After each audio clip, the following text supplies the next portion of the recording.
आज शुरू करते हैं एमएससी प्रीवियस जूलॉजी का पेपर फर्स्ट, जिसमें नॉन कोआर्डिनेटा में प्रोटोजोआ है और प्रोटोजोआ में हम न्यूट्रिशन करा चुके हैं, प्रोडक्शन करा चुके हैं। कालाजार ये ब्रीफ पैरासिटेज में with brief account of positive agent में हमने कालाजार करवा दिया पिछली वीडियो में। आज की वीडियो में हम डायरिया कंप्लीट कर लेते हैं और नेक्स्ट वीडियो में हम स्लीपिंग सिकनेस को कंप्लीट करेंगे। तो आज का जो टॉपिक रहेगा वो डायरिया रहेगा। डायरिया का पॉजिटिव एजेंट के और ब्रीफ अकाउंट हम पढ़ेंगे। तो इसमें एमएससी जूलॉजी प्रीवियस का फर्स्ट पेपर है, नॉन कोआर्डिनेट प्रोटोजोआ और डायरिया का ब्रीफ अकाउंट हम आज पढ़ेंगे। तो शुरू करते हैं हम डायरिया का ब्रीफ अकाउंट। सबसे पहले देख लेते हैं इसका क्लासिफिकेशन में देखिए दिया हुआ है कि फाइलम जो है वो प्रोटोजोआ के अंतर्गत रखा गया है। सब फाइलम इसका सार्कोमेस्टिगोफोरा है और सब सुपर क्लास है इसकी सार्कोडेना। क्लास है इसका राइजोपोडिया। सब क्लास है इसका लोबोसिया और ऑर्डर इसका है अमीविडा। जीनस एंटमीवा हिस्टोलिटिका स्पीसीज है इसकी, स्पीसीज है। इसके बाद आता है नेक्स्ट स्लाइड में हिस्टोरिकल बैकग्राउंड, हिस्ट्री क्या है इसकी। इसमें जो दिया हुआ है कि एंटमीवा हिस्टोलिका सबसे पहले किसने रिपोर्ट किया था? लॉस ने। लॉस नामक एक वैज्ञानिक था, जूलॉजिस्ट था, जिसने 1875 में ये सबसे पहले एंटीवा हिस्टोलिका के बारे में रिपोर्ट दी थी, सबसे पहले रिपोर्ट करी थी। इसके बाद आई थी वाल्कर, बैक साइंटिस्ट थे, और शेलार्ड। वाल्कर तथा शेलार्ड इन्होंने इसके पैथोजेनिक इफेक्ट को बताया था। एंटीवा हिस्टोलिका के पैथोजेनिक इफेक्ट को इसने बताया था।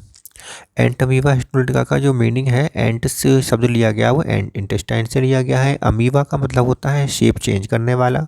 हिस्टो मतलब होता है टिश्यूज पर फीडिंग करने वाला। लाइटिका मतलब डिस्ट्रॉय, टिश्यूज को डिस्ट्रॉय करने वाला। ठीक है, तो इस प्रकार इसका पूरा मीनिंग निकल के आता है। डिस्ट्रीब्यूशन जो है इसका कॉस्मोपॉलिटन है, अर्थात वर्ल्ड वाइड डिस्ट्रीब्यूशन इसका है। इसके बाद नेक्स्ट आता है इसका हैबिट एंड हैबिटाट। इसमें देखिए, इसमें दिया हुआ है कि एंटमीवा हिस्टोलिका एक माइक्रोस्कोपिक, बहुत ही छोटा होता है, माइक्रोस्कोपिक स्ट्रक्चर होता है इसका। एंडोपैरासाइट होता है ये। और कहाँ पर एंडोपैरासाइट होता है? लार्ज इंटेस्टाइन के अपर भाग में ये एंडोपैरासाइट के रूप में रहता है, जैसे कि मैन के कोलोन में। फीड करता है टिश्यूज़ पर, इंटेस्टाइनल वाल की टिश्यूज़ पर ये फीड करता है। टिश्यूज़ को ये डिस्ट्रॉय करता है, उसके बाद फीड करता है। और जहाँ पर ये फीड करता है, जिस टिश्यूज़ को ये खा लेता है, उस जगह पर अल्सर हो जाता है, इसलिए ये अल्सर कॉज करता है और एब्सेसिस कॉज करता है। क्रॉनिक इन्फेक्शन अगर हो जाता है तब ये क्या होता है कि ये एंटर कर जाता है ब्लड में और लीवर में पहुंच जाता है, ब्रेन में, लंग्स में और अदर ऑर्गन्स में ये पहुंच जाता है और सीवियर इन्फेक्शन या क्रॉनिक इन्फेक्शन कॉज करता है। इसकी वजह से जो बीमारी होती है, डिसीज़ होती है, अमीबिक डिसेंट्री कहते हैं, अमीबियासिस भी कह सकते हैं और डायरिया कहते हैं।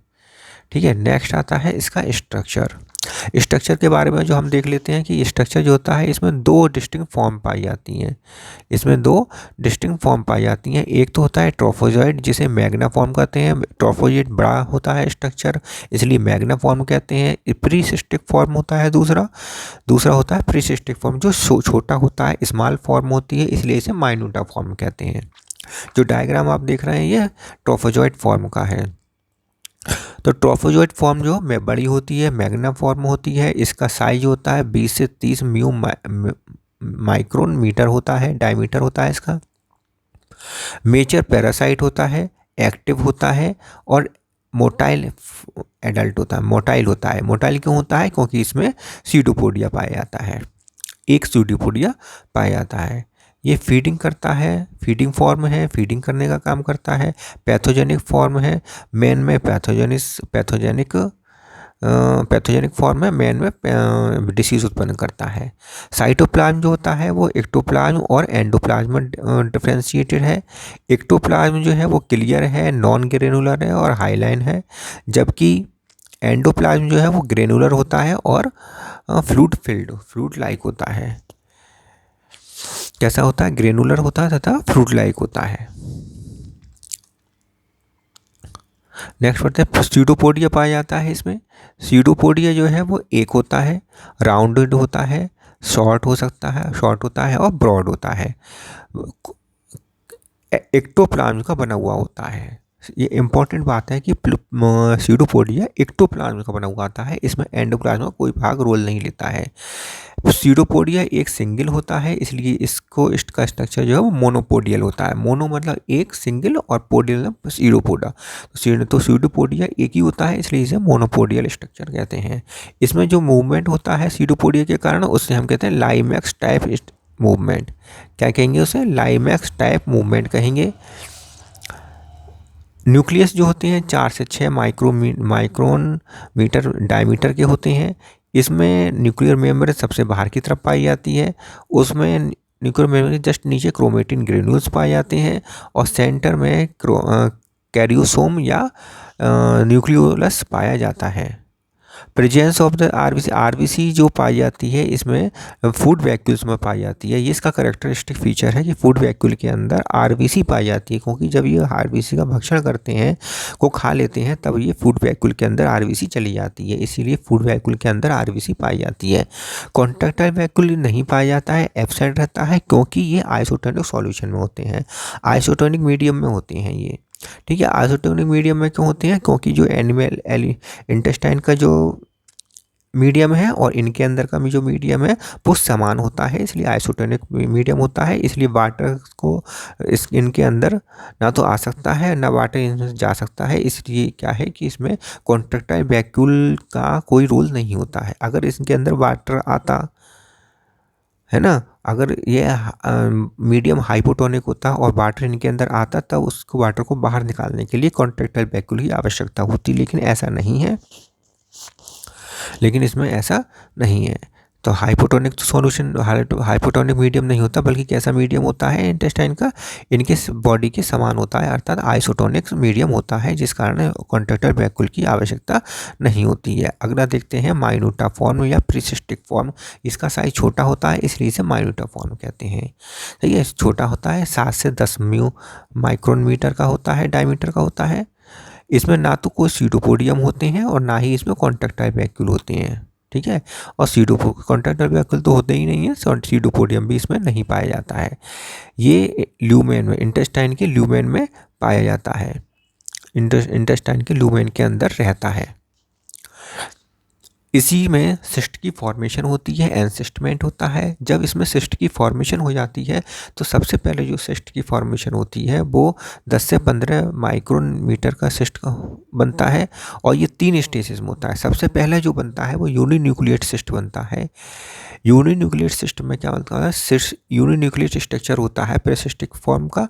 इसके जब चारों तरफ एक राउंडेड स्ट्रक्चर बन जाता है, लेयर बन जाती है, जिसे सिस्ट कहते हैं, सिस्ट बन जाती है, तब ये सिस्ट यूनिन्यूक्लिएट सिस्ट कहलाता है। इसके पश्चात न्यूक्लियस में डिवीजन होता है, और डिवीजन माइटोटिक डिवीजन होता है, और माइटोटिक डिवीजन में 2 न्यूक्लियस बन जाते हैं, और साथ ही साथ क्रोमेटिन ग्रेन्यूल्स और ग्लाइकोजन वैक्यूल्स भी बन जाते हैं। इस वक्त ये बाइन्यूक्लिएट सिस्ट कहलाता है। अब बाइन्यूक्लिएट सिस्ट में दोनों न्यूक्लियस में फिर से माइटोटिक डिवीजन होता है, और क्वाड्री न्यूक्लिएट या टेट्रा न्यूक्लिएट सिस्ट बन जाता है, टेट्रा न्यूक्लियस बन जाते हैं। 4 न्यूक्लियस बनने से इसे टेट्रा न्यूक्लिएट सिस्ट कहते हैं या क्वाड्री न्यूक्लिएट सिस्ट कहते हैं। यही सब मनुष्य की इन्फेक्टिव स्टेज है, यही बाहर निकलती है और यही पेट में दोबारा से वापस खाने के माध्यम से जाती है। इन्फेक्टिव स्टेज यही कहलाती है। ठीक है, इसके बाद अगला आता है न्यूट्रिशन। न्यूट्रिशन में देख लेते हैं। न्यूट्रिशन में जो है होलोजोइक होता है। न्यूट्रिशन इनका होलोजोइक होता है, याद रखना है। और ये सराउंडिंग से सैप्रोजोइकली वाटर को, वो फूड को एब्जॉर्ब करते हैं, सब्सटेंस को एब्जॉर्ब करते हैं। रिप्रोडक्शन देख लेते हैं। इसमें रिप्रोडक्शन बाइनरी फिशन द्वारा होता है, द्वारा होता है। इसमें क्वाडी न्यूक्लिएट्स जो स्टेज है, क्वाडी या टेट्रा न्यूक्लिएट जो स्टेज है, उस वक्त जब इसमें बाइनरी फिशन होता है तब 4 न्यूक्लियस से 8 यूनिन्यूक्लिएट स्ट्रक्चर या यूनिन्यूक्लिएट फॉर्म बन जाती हैं। बाइनरी फिशन द्वारा होता है रिप्रोडक्शन। लाइफ साइकिल जो होती है वो मोनोजेनिक होती है। मोनोजेनिक का मतलब ये होता है कि केवल इसमें एक ही होस्ट की आवश्यकता होती है, केवल एक ही होस्ट होता है। ऐसी लाइफ साइकिल को मोनोजेनेटिक कहते हैं। मोनो माने सिंगल और जीनोस माने रेस, केवल एक ही होस्ट हो जिसका उसको हम मोनोजेनेटिक लाइफ साइकिल, मोनोजेनेटिक कहते हैं। इंक्यूबेशन जो पीरियड है इनका 1 से लेकर 4 वीक तक का होता है। इसके अतिरिक्त कुछ इंपॉर्टेंट पॉइंट है, ये लीवर में राइट लोब में, ये लीवर के राइट लोब में पाए जाते हैं। लीवर में पस में ये लीवर एब्सेसिस में जो पस होता है लीवर के अंदर, उसमें ये रेड ब्राउन कलर का पस दिखाई देता है। अल्सरेशन लेसन उत्पन्न करते हैं, कॉज करते हैं, लीवर एब्सेसिस कॉज करते हैं। और डिस्चार्ज ब्लडी डायरिया, जो डायरिया होता है उसमें ब्लड भी साथ में आता रहता है। अगर ज़्यादा क्रॉनिक हो जाता है तो डायरिया में ब्लड भी आता है। ठीक है। इसके अतिरिक्त ये ब्रेन को प्रभावित करते हैं, लंग्स को प्रभावित करते हैं, लीवर को तो करते हैं, स्प्लीन को और स्किन को भी ये प्रभावित करते हैं। अब इनकी लाइफ साइकिल हम देख लेते हैं। लाइफ साइकिल जैसे कि इसमें दिखाई गई है, कुछ ज़्यादा साफ नहीं चमक रही होगी, लेकिन फिर भी हम इसमें बात कर लेते हैं। इसमें मेजर सिस्ट जो होती है क्वाड्रिनोटेट्रा न्यूक्लिएट, ये फूड के माध्यम से या किसी कंटामिनेटेड फूड या वाटर के माध्यम से हमारे एलिमेंट्री कैनाल में आ जाता है। एलिमेंट्री कैनाल में आने के बाद ये इसका क्या होता है, एल्कलाइन मीडियम में जाने के बाद, छोटी आंत में एल्कलाइन मीडियम में जाने के बाद सिस्ट कमज़ोर हो जाता है, वीक हो जाता है। और बड़ी आंत में जाने के बाद इसमें एक्सिस्टमेंट होता है, अर्थात सिस्ट जब कमज़ोर जाती है तो इसमें क्षेत्र से बाहर क्वाड्रिन्यूक्लिएट स्ट्रक्चर जो है इसका, वो बाहर की तरफ आ जाती है, कोऑर्डिनेटेड फॉर्म बाहर की तरफ आ जाती है। तो सिस्ट से जब बाहर की तरफ आती है तब हम इसे एक्सिस्टमेंट कहते हैं, इस क्रिया को एक्सिस्टमेंट कहते हैं। बाहर आने के पश्चात इसमें एक पोडिया बन जाता है, सीटोपोडिया बन जाता है, इसको हम ट्रोफोजोइट स्ट्रक्चर कहते हैं। इसमें मल्टीप्लिकेशन होता है, बाइनरी फिशन होता है, मल्टीप्लिकेशन होता है, जिस कारण क्या है, एक तो यूनिन्यूक्लिएट स्ट्रक्चर बन जाते हैं और यूनिन्यूक्लिएट स्ट्रक्चर से कुछ तो ट्रोफोजोइट बन जाते हैं और वापस ब्लड में सर्कुलेट करते रहते हैं, और कुछ जो होते हैं वो सिस्ट बना ले, इसके ऊपर सिस्ट की फॉर्मेशन हो जाती है, तो इसे एनसिस्टमेंट कहते हैं। इस क्रिया को एनसिस्टमेंट कहते हैं। जब सिस्ट की फॉर्मेशन होती है तब ये यूनिन्यूक्लिएट स्ट्रक्चर में होता है, अंदर इसके ग्रेन्यूल्स, क्रोमेटिन ग्रेन्यूल्स होते हैं, फूड वैक्यूल्स होती हैं, और इसमें फिर बाइनरी फिशन होता है। इसमें न्यूक्लियस का माइटोटिक डिवीजन होता है और 2 न्यूक्लियस बन जाते हैं, 2 न्यूक्लियस के बाद फिर 4 न्यूक्लियस बन जाते हैं। इस प्रकार इसमें डिवीजन होता है, और जब तक ये 4 न्यूक्लियस बन जाते हैं, टेट्रा न्यूक्लिएट स्टेज बन जाती है, तब ये फीसेस में बाहर की तरफ निकाल दिए जाते हैं, फीसेस द्वारा बाहर की तरफ निकाल दिए जाते हैं। फिर पुनः इसी तरह से कंटामिनेटेड वाटर या फूड के साथ ये फिर दोबारा माउथ में हमारे एलिमेंट के अंदर चले जाते हैं। ये देखिए दूसरा स्ट्रक्चर दिख रहा है। इसमें देखिए, इसमें क्या है कि ये है मेजर ट्रोफोजाइट। मेजर ट्रोफोजाइट है, ये मेजर ट्रोफोजाइट में 4 न्यूक्लियस हैं, ये 4 न्यूक्लियस हैं ट्रोफोजाइट में, मेजर ट्रोफोजाइट है। अच्छा, ये मेजर क्या है, मेजर ट्रोफोजाइट। मेजर ट्रोफोजाइट में ये न्यूक्लियस, एक न्यूक्लियस है, क्या है, एक न्यूक्लियस है, एक न्यूक्लियस है, और बाकी एंडोप्लाज्म दिया हुआ है, एक्टोप्लाज्म बाहर की तरफ है, प्लाज्मा लेमा भी है, सीडोपोडिया भी दिखाया गया है, ये सीडोपोडिया वाला भाग है, सीडोपोडिया है, आरबीसी है, फूड वैक्यूल्स है इसमें। अब इसमें क्या है, बाइनरी फिशन होता है। क्या होगा इसमें, बाइनरी फिशन होगा। बाइनरी फिशन से 2 सेल्स में बट जाएंगी ये, एक न्यूक्लियस 2 एक न्यूक्लियस का डिवीजन होगा न्यूक्लियस का, और ये सेल्स बाइनरी फिशन द्वारा 2 सेल्स में बट जाएंगी। एक यंग सेल्स ट्रोफोजोइट कहलाएगी, यंग ट्रोफोजोइट, और ये बड़ी होकर पुनः मेचर ट्रोफोजोइट बना लेगी और वैसे ही बॉडी के अंदर या ब्लड में सर्कुलेट करती रहेगी। और ये दूसरी जो है डॉटर सेल्स, इसको हमने क्या कहा, प्रीसिस्टिक माइन्यूटा फॉर्म कहा है, क्योंकि ये अब क्या करने वाली है, ये सिस्ट, इसका एनसिस्टमेंट होने वाला है इसके बाद। अब जब इसका एनसिस्टमेंट हो जाता है, इस क्रिया को हम एनसिस्टमेशन कहते हैं, एनसिस्टेशन कहते हैं। इसमें क्या होता है कि इसकी चारों तरफ, प्रीसिस्टिक फॉर्म की चारों तरफ एक सिस्ट वाल बन जाती है, और जब ये सिस्ट वाल बनती है तब इसमें न्यूक्लियस एक ही होता है, अर्थात यूनिन्यूक्लिएट सिस्ट की फॉर्मेशन होती है। इसमें ब्लैक रंग के आपको क्रोमेटिन ग्रेनुल्स दिखाई दे रहे होंगे और कुछ ग्लाइकोजन दिखाई दे रहा है। इसके बाद इसमें बाइन्यूक्लिएट स्टेज बनती है, अर्थात न्यूक्लियस में डिवीजन होकर 2 न्यूक्लियस बन जाते हैं और बाइन्यूक्लिएट स्टेज बन जाती है। दोनों न्यूक्लियस में फिर से डिवीजन होता है और टेट्रा न्यूक्लिएट स्टेज सिस्ट बन जाता है। टेट्रा न्यूक्लिएट सिस्ट के बाद इसमें क्रिया होती है एनसिस्टेशन की, एक्सिस्टेशन की। एक्सिस्टेशन का मतलब होता है कि जो सिस्ट है उसमें एक माइन्यूट छिद्र होता है, पोर होता है, उस पोर के माध्यम से ये पूरा स्ट्रक्चर जो है, वो बाहर की पूरा फॉर्म जो है टेट्रा न्यूक्लिएट फॉर्म बाहर की तरफ आ जाता है, इमर्ज आउट कर जाता है। तो यहाँ पर क्या लिखा हुआ है, यहाँ पर लिखा हुआ है कि tetra nucleate form emerging as cytoplasmic protrusion, ठीक है, साइटोप्लाज्मिक प्रोट्रूशन के साथ निकले आता है। इसमें न्यूक्लियाई कितने हैं, 4 न्यूक्लियाई हैं। अब इस फॉर्म को हम क्या कहेंगे, एक्सिस्टेड फॉर्म या मेटासिस्ट, इसे मेटासिस्ट कहते हैं। मेटासिस्ट में अब बाइनरी फिशन होता है और बाइनरी फिशन द्वारा इसमें 8 यूनिन्यूक्लिएट फॉर्म बन जाती हैं। इन यूनिन्यूक्लिएट फॉर्म को मेटासिस्टिक ट्रोफोजोइट कहते हैं। ये इन्फेक्टिव स्टेज होती हैं, मेटासिस्टिक ट्रोफोजोइट्स कहते हैं, ठीक है। 8, इनकी संख्या 8 होती है। इनसे प्रत्येक से मेजर ट्रोफोजोइट बनते हैं और ये पुनः फूड के माध्यम से शरीर में चले जाते हैं। यहाँ देखते हैं, यहाँ क्या लिखा हुआ है, यहाँ लिखा हुआ कि cyst are formed in bowel. Bowel में सिस्ट पाए जाते हैं। सिस्ट स्टूल में पास आउट हो जाते हैं। Injection of food and water contaminated with cyst, ठीक है।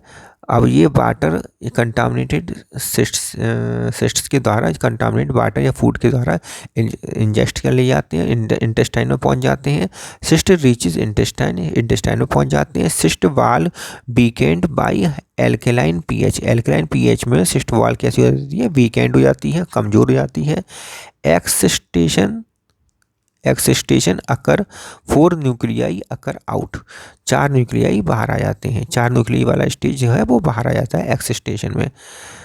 इसके बाद क्या होता है कि बाइनरी फिशन होता है, पाया तो बाइनरी फिशन अकर 8 ट्रोफोजोइट्स, 8 ट्रोफोजोइट्स बन जाते और they move towards ileocecal region की तरफ मूव करते हैं। इधर दिखाया गया है कि एंटमीबा हिस्टोलिटिका की लाइफ साइकिल में ट्रोफोजोइट और सिस्ट फॉर्म होती है। ट्रोफोजोइट से ट्रोफोजोइट बनते हैं। ट्रोफोजोइट एक फीडिंग स्ट्रक्चर है, मोटाइल स्ट्रक्चर है। रेप्लिकेशन इसमें पाया जाता है। सिस्ट एक फीसिस में पास आउट होता है। सिस्ट रेजिस्टेंट होता है, ये डॉट या एडवर्स कंडीशन के प्रति रेजिस्टेंट होता है।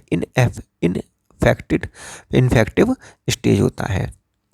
ट्रोफोजोइट से सिस्ट जब बनता है तब इसको एनसिस्टमेंट कहते हैं और सिस्ट से जब ट्रोफोजोइट बनता है तो एक्सिस्टेशन कहते हैं, ठीक है।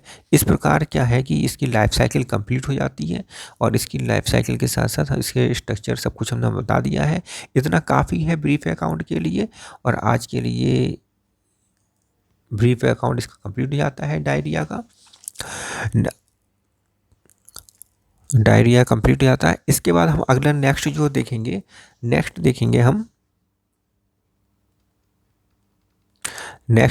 वो देखेंगे हम नेक्स्ट वीडियो में स्लीपिंग सिकनेस का हम नोट्स ला कर देंगे आपको।